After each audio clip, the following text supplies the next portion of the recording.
This is the Kohler Four-In-Hand hitch.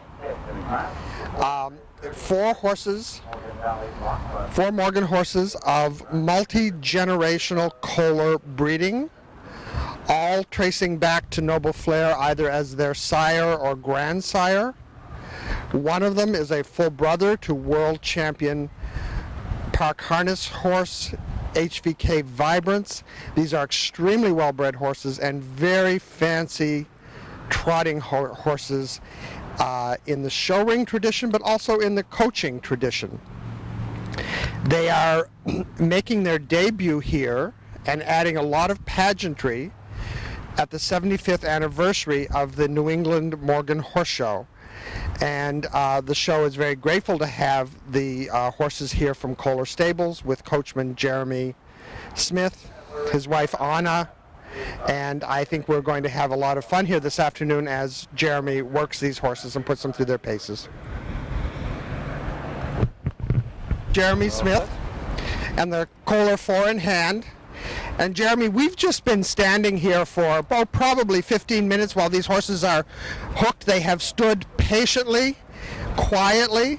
They haven't moved a muscle, and I take it that that is standard procedure with carriage driving and combined driving horses. Is that correct? Yeah, it's a very important thing that needs to happen, especially when you're going to hook 4.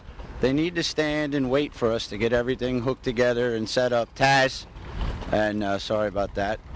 We just got to get one horse going. There we go.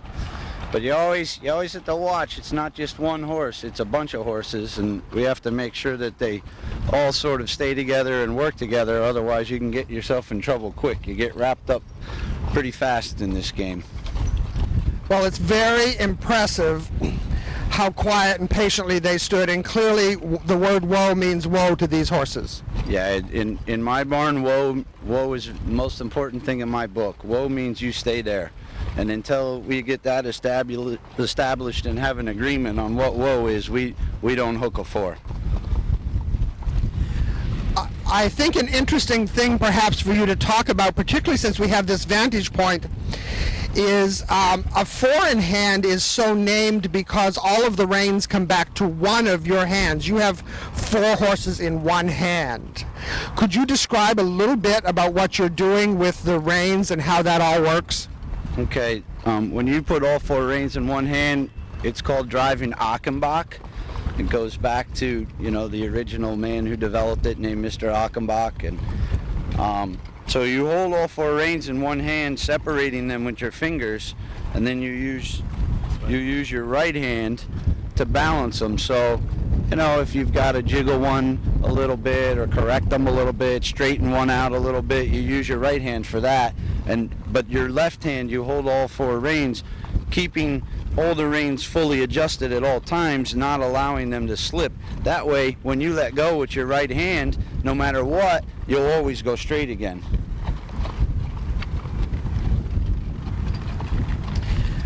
We're sitting here in a beautiful carriage.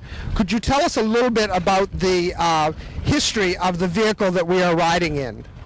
Well, this particular vehicle, my wife Anna and I designed and had built at Coachman manufacturers in Germany.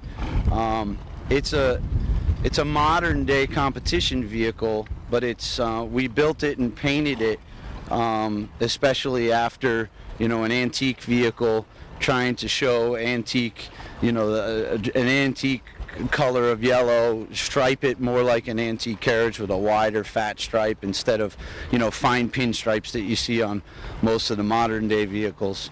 But it is a modern carriage. It has delayed steering, it has 4-wheel hydraulic disc brakes, it has a hydraulic brake system on the 5th wheel.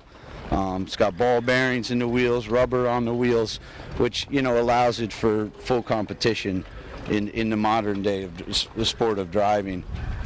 Back in its day, what was the purpose or function of this particular vehicle? Well, this vehicle would be called a sport brake. So, it was used, more for hunting. You see the louvers on the side of the vehicle. That would have been the air vents for the dogs. Those would have been the dog boxes. And then you would have put your dogs in there. And gone out, for a drive into the country with your gunman and your coachman and your footman, and you would get off and you go shooting for the day, and then when you come back, you put your dogs back in and your wild game on the back, and you back off to the house for dinner.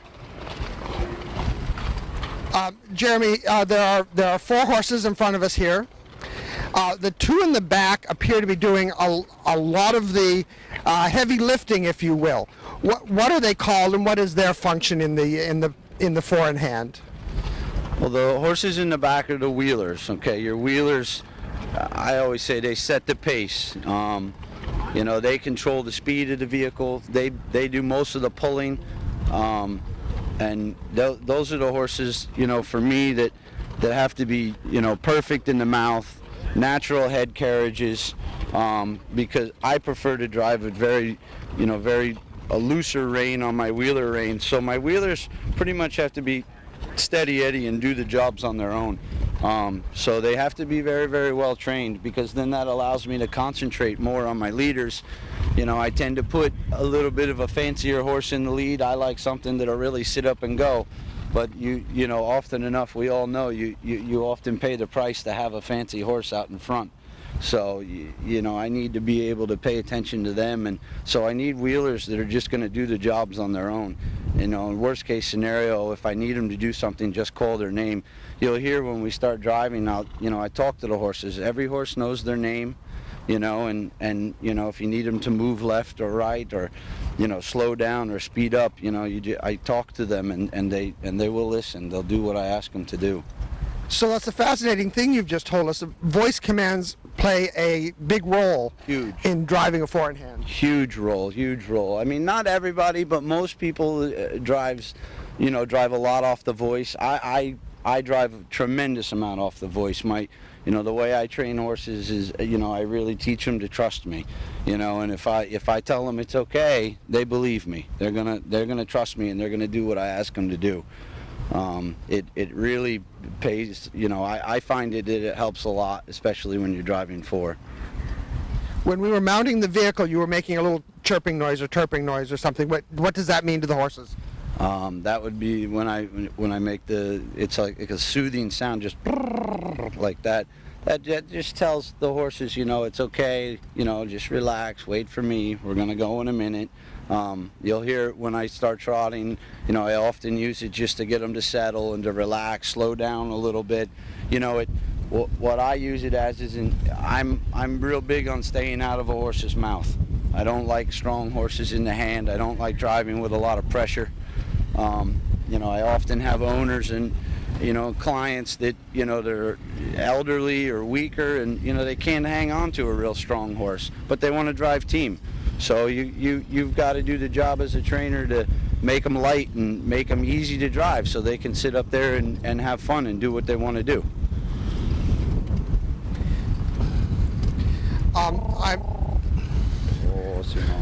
I'm curious about something.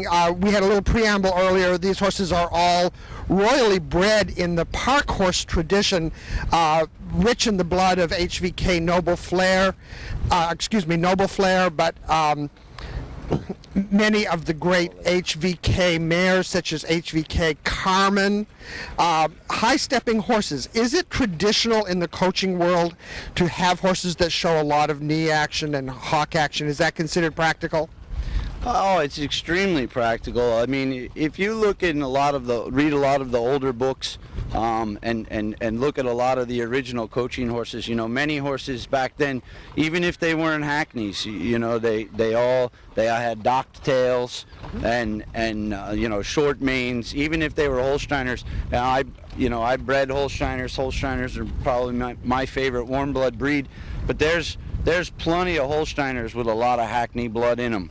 And if you follow it back and really research your bloodlines, you can see it. And those old-time Holsteiners were just big, heavy 17-hand horses with a lot of knee action, very high-headed horses. So, you have people like Mr. Vanderbilt. He had old classic Holsteiners at one point like that. Then he had a team of hackney horses for many years. Cynthia Hayden from England always drove hackney horses, one of the greatest hackney breeders from Hurstwood Stud. Chauncey Stillman from Millbrook, New York, always had a team of Hackney horses. So, you know, if you look at a lot of the older traditional coaching guys, you know, back when coaching was huge, you know, they often had very high-stepping, high-going horses. So, you know, when Kohler approached me about, you know, putting this team together, I said, of course, why not? They fit right in. For me, I you know, in my opinion, you know, a good coaching team with high-going horses, whether it's Hackneys, Morgans, Saddlebreds, if they go well and you're turned out properly, a flat-going team is not going to beat them. I'm interested, having shown horses myself. This is the debut for these horses. When the word got out that you were here working them, you've been invited to bring the judges into the ring 2 or 3 nights during the horse show. It's your first time off the farm with them. Are you pleased with the way they are performing, and are they being compliant to all of your wishes? Oh, I'm unbelievably pleased with them. I couldn't ask them to do any more. I did drive a little bit conservatively the first night in the ring, but I didn't want to push them. I didn't want to ask them for too much. I just wanted to give them a good go and let them get around, let them see everything. And obviously every night that I go in, I will build it a little bit more and more, and, you know, building up for Saturday evening to, you know, really try, you know, our expectations are to really show everybody what they can do on Saturday night. But I mean, what I did, you know, yesterday evening was maybe a third of what they can do. But I wasn't about to put them into the ring their first time and ask them for their lives at the same time. So, but I'm very, very pleased with them. They made no mistakes. They listened to everything I asked them to do. And I even got a few comments from the judges that, you know, when I heard them in the back, when we pulled up in front of the gazebo and I said, whoa, they stop and they stand, and they said, wow, these horses have brakes. Very good. I wanted to ask you another question, because I've been very fortunate this week to spend some time with you and your group. You told me that before you came here, you had an opportunity to take these horses out on some obstacles, and they made some impressions on you. Can you talk about that a little bit? You know, for fun, I took them in and out of some, you know, some really wide trees, just trotting, not really full speed, but just to see, you know, what they, you know, how they felt as far as a combined driving team. And, you know, I was overly shocked and surprised. I couldn't believe how fast they were. And, you know, my wife is an international Four-In-Hand driver, and, you know, she was on the back while I was driving, and after 2 or 3 turns, I looked back at her and I smiled and I said, wow. I said, I think we would both be really happy if we could keep up with them. They're so fast in the obstacles. I think they could be really a tremendous combined driving team if you wanted to do that with them. Obviously, you would have to train them a little bit differently and not use the check cords like a show horse and things like this. But I really think, you know, with 30, 60 days of training, you could easily take them to a combined driving show, and I think you would do very well with them. They have a lot of movement, you know. So I mean, if you took the packages off and you put just you know, plates on them, and I mean, they have so much movement by themselves, and I think you could do extremely well in dressage, and I think as far as the marathon goes, like I said, I think you're going to be pretty happy if you could keep up with them. One of the things that's interesting to me is you are aware this is the 75th anniversary of New England Morgan Show. This is the oldest event in the history of our breed. You are coming here with a team of horses that is the culmination of decades of breeding for Herbert V. Kohler Jr. Are you aware of the historic nature of this occasion, bringing these horses here? I am. You know, I was involved in Morgan's as a kid, so I do know who Kohler is, and I know what Flair, you know, Noble Flair did for the breed, and you know, and in my opinion, he really, you know, he was very instrumental in making the breed what it is today, and to bring out all either direct get or grand get, you know, you know, the from Flair's breeding, I think is huge, and then, you know, with coming to New England, I mean, for me, you know, New England was always the big show as a kid, you know, so it's it on the East Coast, biggest Morgan show out, and to debut them here with it being the 75th anniversary, I know, I mean, it's huge. I think it's definitely going to go down in history as for bringing a big four like this here. What kind of response have you had to their appearance the other night? Have you had a lot of feedback from other exhibitors here or your fellow horsemen?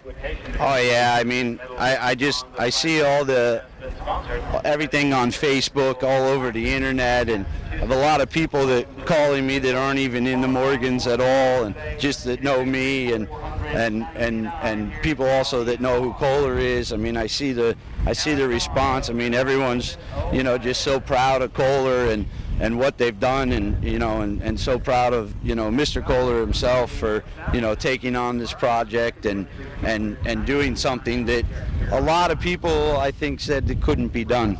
A lot of people, when I had talked to friends of mine and said that I was going to put 4 Noble Flares in a team, you know, they were all very concerned that it wasn't possible, and I was pretty confident the whole time that I really didn't have any concern. I've worked Noble Flares before, and, you know, similar breeding, a lot of aristocratic air blood I've worked, and I always enjoyed working the blood. I get along with it, and, you know, for me, the hotter they are, the easier they are to work.